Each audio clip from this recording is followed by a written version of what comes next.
Banyak yang bilang presiden itu nakut-nakutin saja. Bapak Ibu sekalian yang saya hormati, banyak orang bilang saya ini kalau cerita soal potensi tantangan-tantangan ke depan, soal krisis, baik krisis energi, krisis pangan, krisis ekonomi, soal disrupsi teknologi, banyak yang bilang presiden itu nakut-nakutin saja. Dan kelihatan presiden itu terlalu khawatir. Enggak seperti itu. Saya tidak pernah takut dan saya tidak pernah khawatir mengenai yang tadi saya sampaikan, mengenai krisis energi, krisis pangan, mengenai disrupsi teknologi, enggak. Karena kalau saya khawatir, kita khawatir, disrupsi teknologi juga akan datang dan sudah datang. Kenapa kita harus takut? Kita juga tidak perlu khawatir, karena disrupsi teknologi juga tetap datang dan akan datang.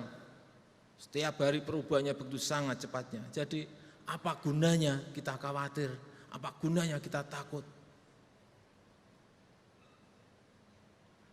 Banyak yang menyampaikan ini nanti urusan ketenaga kerjaan akan diambil alih oleh mesin-mesin cerdas. Enggak seperti itu. Jadi tidak perlu takut dan tidak perlu khawatir. Kalau saya lebih senang, lebih suka, ya kita tahu tantangan ke depan, ya kita paham sulitnya apa yang akan kita hadapi ke depan. Oleh sebab itu, kita lakukan ini, kita lakukan ini, kita lakukan ini. Solusinya begini, solusinya begini, solusinya begini. Jadi sekali lagi, kita tidak perlu khawatir dan kita tidak perlu takut. Kita song-song disrupsi teknologi dengan tadi yang sudah disampaikan oleh Prof. Arief tadi secara gamblang dan menumbuhkan optimisme kita bahwa kita mampu, kita bisa.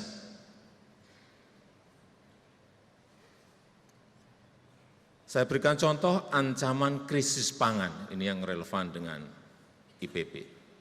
Ancaman krisis pangan. Kita tahu jumlah penduduk dunia semakin meningkat. Kebutuhan pangan tentu saja akan naik. Seperti di Indonesia ini kenaikan per tahun 1,25% penduduk kita. Kemudian ada ancaman perubahan iklim. Kemarau, seperti sekarang orang sudah mulai bingung karena ada super El Nino. Kemudian juga kenaikan suhu, kenaikan air laut. Ya kalau kita pikirkan secara ini ya khawatir, tapi saya kira tidak perlu khawatir. Yang paling penting solusinya seperti apa. Kemudian juga geopolitik yang semakin memanas. Rivalitas antara negara-negara besar. Perang Ukraina yang berkepanjangan tidak selesai-selesai. Saat itu saya ingat saya bertemu dengan Presiden Zelensky di Kiev, di Ukraina. Saya diskusi 2,5 jam, berbicara 2,5 jam dengan Zelensky. Beliau menyampaikan, di Ukraina itu ada 77 juta ton wheat, gandum, yang tidak bisa keluar untuk diekspor biasanya masuk ke Afrika dan masuk ke Asia. 77 juta ton berhenti. Karena pelabuhan Odessa diblok oleh Rusia. Dari Ukraina Saya ke Rusia, bicara dengan Presiden Putin, 3 jam saya berbicara. Akhirnya keluar lagi angka, Presiden Jokowi, di Rusia ini ada 130 juta ton gandum berhenti. Artinya ada total 207 juta ton gandum berhenti di Ukraina dan di Rusia. Terus kalau berhenti, yang biasanya diekspor, makan apa? Itulah konteks geopolitik yang berhubungan dengan krisis pangan.